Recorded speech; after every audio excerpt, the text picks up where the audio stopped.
বউ হারালে বউ পাওয়া যায়, কিন্তু মা হারালে মা পাওয়া যায় না। এটি আমাদের সমাজের একটি প্রচলিত কথা। মনে হয় বউ যেন ডাস্টবিনের ময়লা, মন চাইলো তুলে আনলাম, আর মন চাইলো ছুঁড়ে ডাস্টবিনে ফেলে দিলাম। যারা এই ধরনের মনোভাব পোষণ করেন কিংবা এই ধরনের কথা বলেন, তাদের উদ্দেশ্যে কিছু কথা বলি।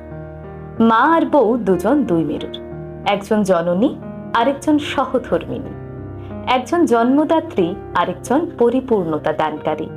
তাই মা আর স্ত্রীর মাঝে তুলনা করা মূর্খতা ছাড়া আর কিছুই না। আপনার মা যেমন আপনাকে ছাড়া অসহায়, তেমনি আপনার সন্তানও কিন্তু তার মাকে ছাড়া অসহায়। খেতে বসলে আপনার মা বড় মাছের পিসটা নিজে না খেয়ে আপনার পাতে তুলে দেয়। লক্ষ্য করলে দেখবেন আপনার স্ত্রীও কিন্তু একই কাজ করেন। আপনার মৃত্যুতে আপনার মা যেমন হবে সন্তান হারা, তেমনি আপনার স্ত্রী হবে সঙ্গী হারা।